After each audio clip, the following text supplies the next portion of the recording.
Assalamualaikum dan salam sejahtera semua. Nama saya Durratu Nasihin binti Muhammad Muadi dan saya akan menjadi narator bagi video kita pada hari ini. Baiklah, pada hari ini saya akan membentangkan satu topik yang sangat penting dalam dunia pendidikan kita, iaitu implikasi, aspirasi dan hala tuju pendidikan di Malaysia berdasarkan Standard Kualiti Pendidikan Malaysia (SKS) serta peranan Sasya Guru berjiwa pendidik dalam konteks pendidikan pada masa kini. Baiklah semua, pendidikan di Malaysia kini sedang bergerak seiring dengan perubahan global dan seperti kita tahu, dengan penggunaan AI, penambahbaikan dari segi teknologi, guru pun bergerak seiring dengan zaman. Dengan perubahan global daripada pendidikan yang berorientasikan peperiksaan kepada pendidikan yang menekankan pembangunan holistik murid. So, agak-agak dah boleh dapat ke kita hari ni nak cakap pasal apa? Sabar-sabar dulu, saya akan sambung lagi. Dalam usaha memastikan kualiti pendidikan terus dipertingkatkan, kerajaan telah memperkenalkan SKPMG yang sekarang diubah suai yang menjadi lebih baik sebagai SK Alliance, iaitu Standard Kualiti Pendidikan Malaysia Quality Alliance Sekolah, sebagai satu standard untuk menilai keberkesanan pengurusan dan kemenjadian murid di sekolah. Namun, kejayaan sistem ini tidak hanya bergantung kepada dasar semata-mata, tetapi sangat bergantung kepada komitmen dan penghayatan guru sebagai pelaksanaan utama. Baiklah, saya akan menerangkan sedikit sebanyak perbezaan yang tadi saya sebut, SKPMG dan SKS. Baiklah, SKPMG ini adalah satu penilaian yang formal, manakala SKS ini adalah pelaksanaan dan amalan. SKPMG pula fokus kepada sistem dan standard. Untuk SKAS pula, ia fokus kepada sikap dan budaya. SKPMG digunakan untuk audit, manakala SKAS ataupun SKS digunakan untuk penambahbaikan.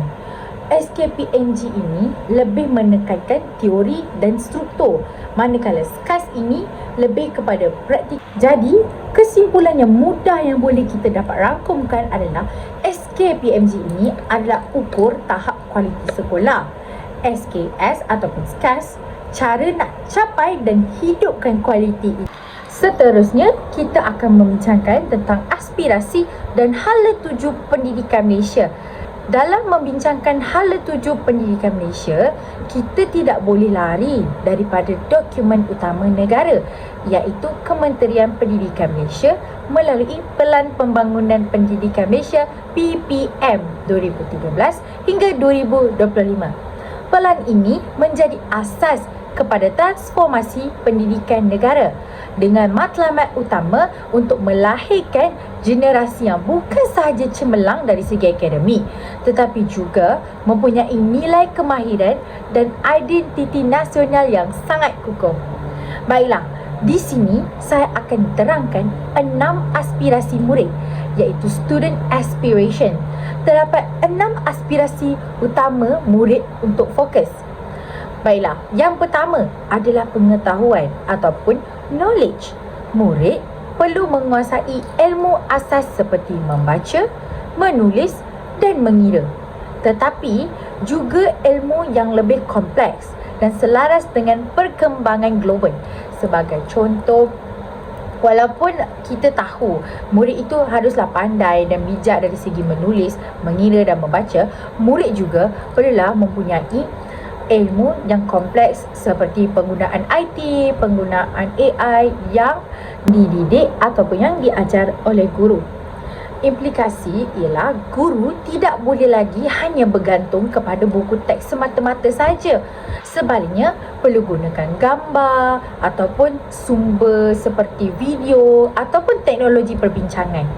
Kaitkan pembelajaran dengan keadaan dunia yang sebenar. Dan yang kedua adalah kemahiran berfikir, iaitu thinking skills. Ini termasuk kemahiran berfikir aras tinggi yang seperti kita tahu iaitu KBAT, seperti menganalisis, menilai dan mencipta. Implikasinya, PDP perlu berubah daripada hafal dan ulang kepada fikir, hujah dan mencipta. Sebagai contoh, soalan berbentuk situasi, perbincangan terbuka, pembelajaran yang berasaskan masalah. Jadi anak-anak murid ini ataupun murid ini akan berfikir di luar kotak dan berfikir aras tinggi.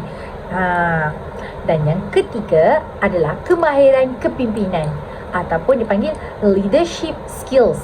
Murid dilatih untuk bekerja secara dalam kumpulan. Yang seterusnya adalah membuat keputusan dan bertanggungjawab. Murid ni akan dilatih untuk mempunyai 3 kemahiran tersebut, iaitu bekerja dalam kumpulan, membuat keputusan dan bertanggungjawab.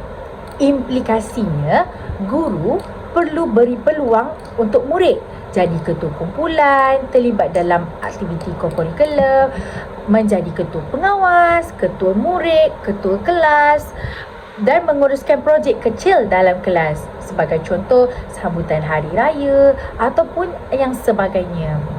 Guru boleh memberi peluang yang begitu kepada anak murid mereka. Dan yang keempat adalah kemahiran dui bahasa ataupun bilingual proficiency yang menekankan kepada bahasa Melayu sebagai bahasa kebangsaan kita, iaitu subjek yang wajib lulus. Seperti kita tahu, subjek SPM yang wajib lulus adalah subjek bahasa Melayu dan sejarah, dan seterusnya bahasa Inggeris sebagai bahasa global. Implikasinya, guru perlulah galakkan komunikasi yang aktif di dalam kelas. Tidak hanya fokus kepada tata bahasa semata-mata dan wujudkan persekitaran bilingual. Sebagai contoh, dalam kelas bahasa Inggeris, guru boleh menggunakan bahasa Inggeris sepanjang kelas untuk berkomunikasi dengan murid agar komunikasi dua hala menjadi. Yang kelima adalah etika dan kerohanian, ethics dan spirituality. Murid bukan sahaja pandai tetapi juga berakhlak, berintegriti dan mempunyai nilai moral. Implikasinya, di sinilah peranan guru yang sangat besar dan sangat penting. Mestilah guru harus menjadi role model, iaitu menyelitkan nilai dalam PDP. Sebagai contoh, sepanjang mengajar tu janganlah kita chalk and talk saja. Mungkin guru boleh menselitkan nilai-nilai moral, nilai-nilai integriti dan berakhlak dalam kelas. Seterusnya adalah membentuk asasiah, bukan sekadar akademik yang seperti saya sebutkan tadi. Seterusnya adalah identiti nasional, national identity. Murid perlu menghargai kepelbagaian budaya, mempunyai semangat patriotisme. Baiklah, implikasi yang boleh dilakukan adalah sekolah menjadi tempat membina perpaduan, menggalakkan interaksi antara kaum, memupuk rasa bangga sebagai rakyat Malaysia. Okey, apa agak-agak daripada 5 tindakan ataupun 6 aspirasi yang saya sebutkan tadi, apakah kesan yang besar terhadap sistem pendidikan Malaysia? Bila kita gabungkan semua aspirasi yang saya sebutkan tadi, kita boleh nampak satu perubahan yang besar. Perubahan peranan guru dulu. Guru sama dengan sumber utama ilmu. Sekarang, guru adalah fasilitator, pembimbing dan juga mentor. Guru perlu membimbing murid berfikir, bukan sekadar memberi jawapan.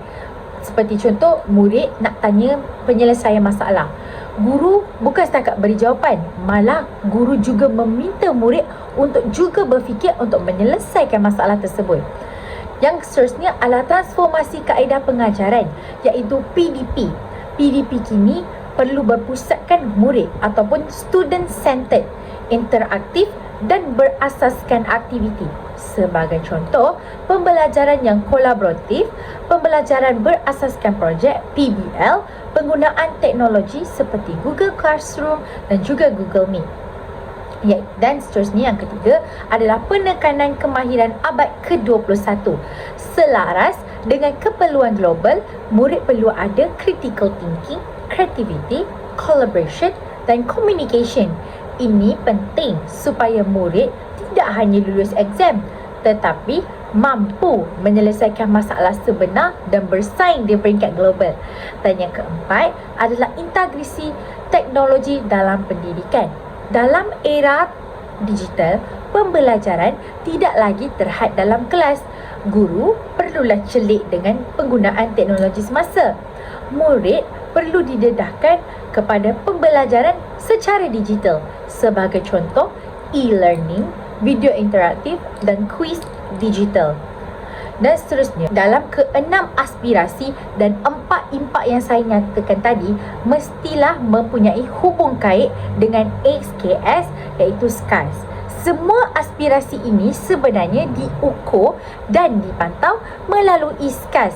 Contohnya, jika murid tidak berfikir secara kritis atau menunjukkan PDP belum efektif, jika sasiah murid lemah, kita kena tunjukkan aspek nilai yang belum dihayati.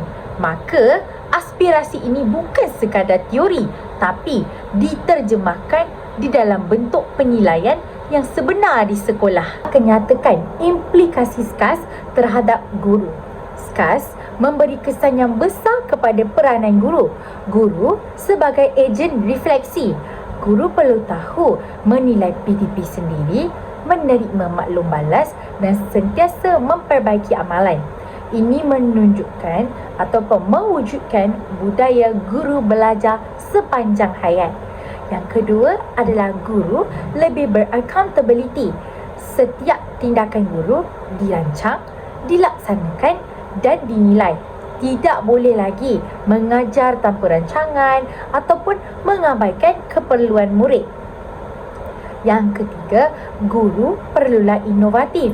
SKAS menuntut kepelbagaian kaedah PDP. Sebagai contoh yang saya sebut tadi, e-learning ataupun guru tak boleh dah guna teknik chalk and talk. Mungkin guru boleh gunakan pendekatan yang lain dengan menggunakan aktiviti hands-on kepada anak murid. Dan penggunaan teknologi serta pendekatan yang kreatif. Guru perlu keluar daripada zon selesa. Baiklah, apakah hubungan SKAS dengan komitmen dan penghayatan guru? Ini bahagian penting untuk link topik besar kita pada hari ini. SKAS sebenarnya adalah cermin kepada guru-guru. Melalui penilaian, kita dapat lihat tahap komitmen. Kita dapat nilai sejauh mana guru tu menghayati profesi mereka. Sebagai contoh, jika guru hanya mengajar untuk cukupkan silibus, kita telah menunjukkan komitmen yang rendah.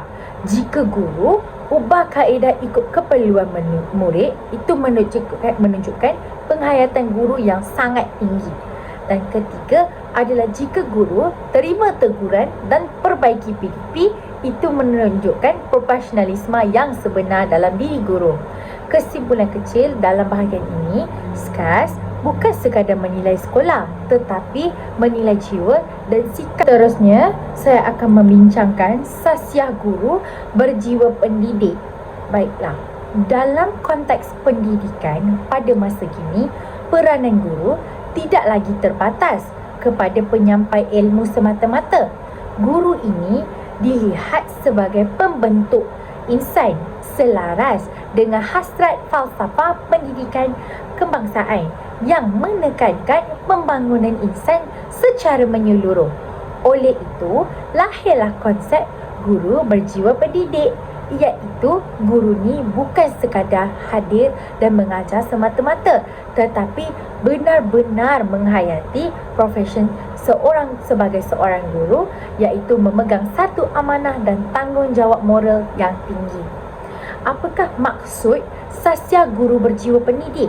Sasiah guru berjiwa pendidik ni merujuk kepada kepribadian, nilai dan sikap guru yang mencerminkan keikhlasan, dedikasi, tanggungjawab, kasih sayang terhadap murid. Guru berjiwa pendidik tidak mengajar kerana gaji semata-mata, tetapi kerana kesedaran bahawa mereka membentuk masa depan generasi. Kalau nak mudah kata, guru mengajar dengan ilmu tetapi mendidik dengan jiwa. Berikut adalah ciri-ciri guru berjiwa pendidik. Yang pertama adalah keikhlasan dalam mendidik. Guru yang ikhlas mengajar tanpa mengira latar belakang murid, tidak memilih kasih dan sentiasa ingin melihat murid mereka berjaya. Implikasinya, murid akan lebih berhormat atau akan lebih menghormati guru, lebih bermotivasi untuk belajar dan hadir ke sekolah. Dan kedua adalah empati dan prihatin. Guru memahami bahawa setiap murid berbeza-beza. Ada murid yang datang dari latar belakang yang mencabar, seperti tidak cukup alat kelengkapan untuk belajar, ataupun murid yang lemah, bukan malas tetapi mungkin kurang sokongan atau dorongan moral, ataupun murid yang nakal, mungkin kurang perhatian. Jadi, apa implikasinya? Guru akan lebih sabar dan gunakan pendekatan yang berbeza-beza mengikut murid tersebut. Dan guru mestilah bersifat tidak cepat menghukum. Dan yang ketiga adalah integriti dan etika profesional. Guru perlulah menjaga batas tingkah laku mereka dari segi pertuturan kata ataupun tindakan mereka. Seterusnya, menghormati murid, tidak kiralah usia mereka ataupun tahap level pendidikan mereka. Dan ketiga adalah menjadi contoh teladan kepada murid-murid mereka. Dalam era media sosial, ini menjadi lebih mencabar.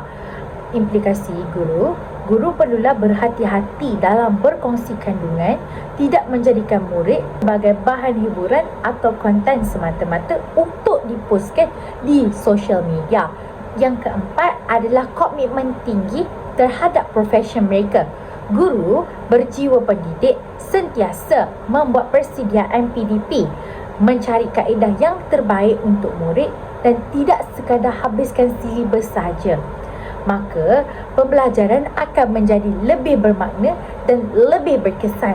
Dan yang kelima adalah kesediaan untuk berubah dan belajar. Dalam dunia yang sentiasa berubah mengikut arus peredaran zaman, guru perlulah belajar menggunakan teknologi baharu, terima teguran daripada setiap peringkat umur dan sentiasa cuba untuk improve diri mereka. Ini akan selari dengan konsep guru sebagai pembelajar sepanjang hayat. Baiklah, ini antara peranan sasya guru dalam pendidikan masa kini. Dalam konteks pendidikan hari ini, iaitu yang penuh dengan cabaran ini, kita mestilah menghadapi generasi digital. Murid kini lebih terdedah kepada media sosial, cepat bosan dengan kaedah tradisional. Guru haruslah berjiwa pendidik, iaitu dengan menyesuaikan pendekatan, menggunakan teknologi secara bijak untuk menarik minat murid mereka. Yang kedua adalah membentuk sasya murid. Guru bukan hanya ajar subjek tetapi nilai, disiplin dan akhlak. Contoh, cara guru bercakap, murid akan ikut. Cara guru marah, murid belajar emosi. Yang ketiga, menjadi role model. Guru sentiasa diperhatikan. Apa yang guru buat akan dicontohi oleh murid. Maka, cara berpakaian, cara bercakap, cara mengendalikan konflik haruslah guru tahu agar anak murid mereka mendapat role model yang baik. Baiklah, seterusnya saya akan menyatakan tentang komitmen dan penghayatan berdasarkan penilaian. Baiklah, dalam konteks pelaksanaan standard kualiti pendidikan, Alliance Sekolah, penilaian bukan sekadar proses teknikal tetapi merupakan satu mekanisme penting untuk menilai kualiti sebenar amalan pendidikan di sekolah. Apa yang lebih penting melalui penilaian ini, kita sebenarnya dapat melihat dua elemen utama dalam diri guru, iaitu komitmen luaran dan yang kedua adalah penghayatan secara dalaman. Kedua-dua aspek ini menentukan sama ada aspirasi pendidikan negara benar-benar berjaya atau hanya tinggal sebagai dasar di atas kertas semata-mata. Peranan penilaian dalam SKS. Penilaian dalam SKS dilaksanakan melalui pemantauan PDPC, pembelajaran dan pemudahcaraan, penilaian kendiri sekolah, pencerapan bilik darjah, analisis data pencapaian murid. Fungsi utama penilaian ini untuk mengenal pasti kekuatan dan kelemahan, memberi maklum balas untuk menambahbaikan dan membina budaya refleksi profesional. Penilaian ini bukan untuk menghukum guru, tetapi untuk membangunkan kualiti seorang guru. Baiklah, komitmen guru yang secara dimensi luaran. Komitmen merujuk kepada apa yang boleh dilihat secara fizikal dan profesional. Indikator komitmen guru iaitu yang pertama, guru yang komited akan menyediakan RPH dengan teliti, menggunakan pelbagai strategi PDPC, mengurus kelas dengan baik dan melibatkan diri dalam aktiviti sekolah. Dalam penilaian SKS ini dapat dilihat melalui evidence PDPC, pemerhatian bilik darjah dan penyertaan dalam program sekolah. Dan yang kedua adalah komitmen yang bersifat permukaan versus mendalam. Ini antara poin yang kritikal. Komitmen permukaan, buat kerja sebab arahan, sediakan bahan sekadar cukup syarat, mengajar tanpa refleksi. Itu adalah komitmen secara permukaan. Secara mendalam, berusaha memahami keperluan murid, menyesuaikan PDPC dan sentiasa menambah baik diri. Implikasinya, tidak semua guru yang nampak sibuk itu benar-benar komited.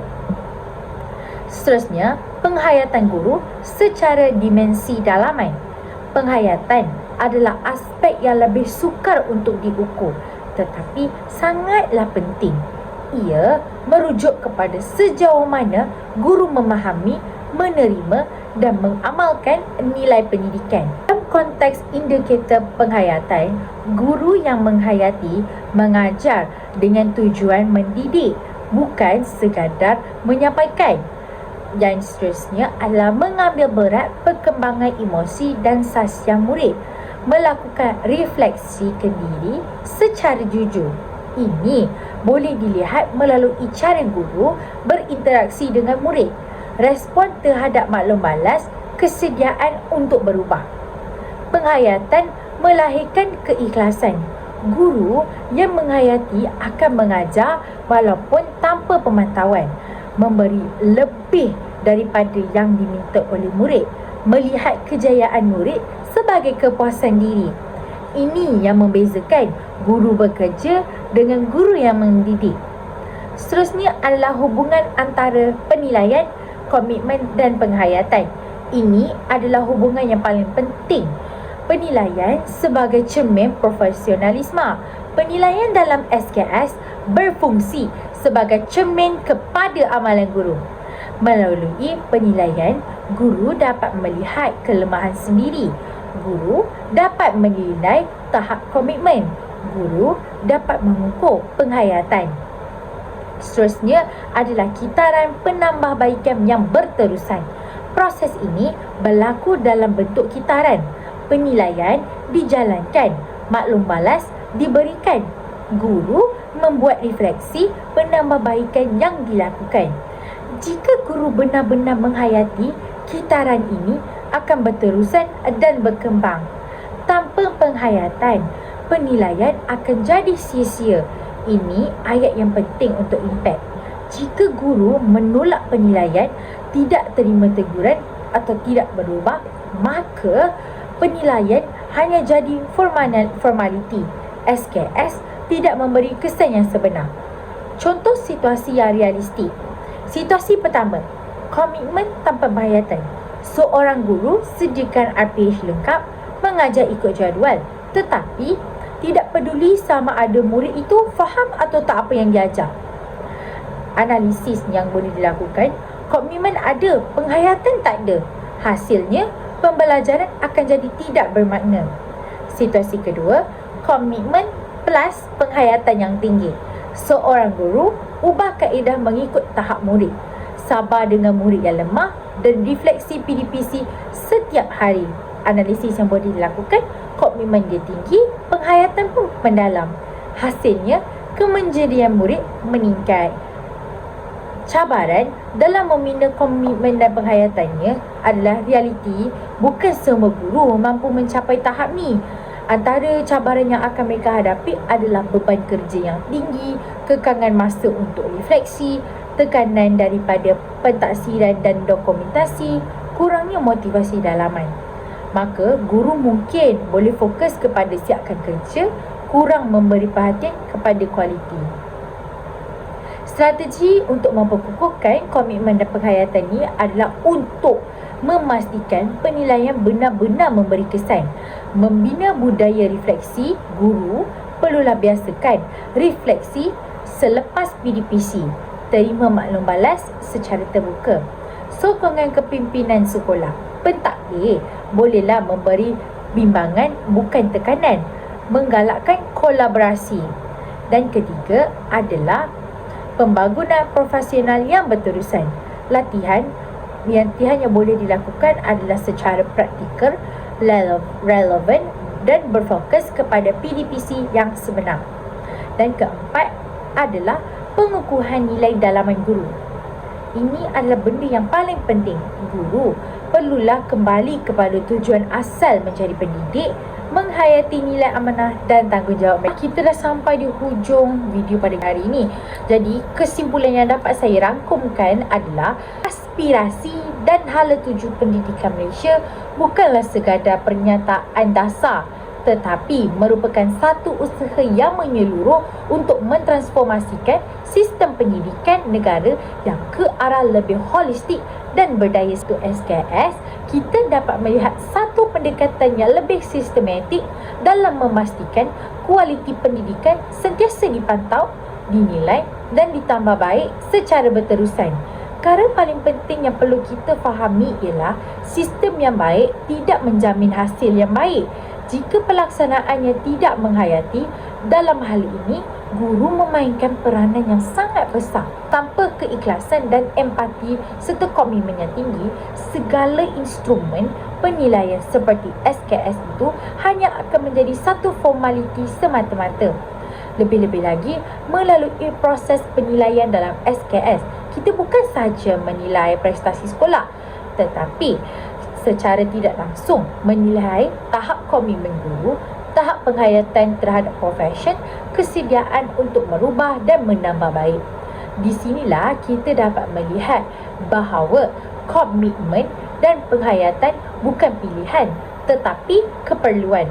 Dalam konteks pendidikan masa kini yang semakin mencabar dengan pengaruh teknologi dan kepelbagaian latar belakang murid serta tekanan kerja, guru perlulah kembali kepada asas sebenar profesion, iaitu mendidik dengan jiwa, bukan sekadar melaksanakan tugas. Akhir kata, pendidikan bukan sekadar proses menyampaikan ilmu, tetapi proses untuk membentuk seorang manusia. Guru bukan sekadar pengajar, tetapi pembina masa depan negara. Dan SKS bukan sekadar alat penilaian, tetapi cermin kepada sejauh mana kita benar-benar menghayati amanah sebagai seorang pendidik. Jika kita ingin melihat perubahan dalam sistem pendidikan, perubahan itu tidak bermula daripada dasar, tetapi bermula daripada diri seorang guru. Sekian, terima kasih. Tamatlah sudah video saya pada hari ini. Jumpa di video yang akan datang. Bye-bye.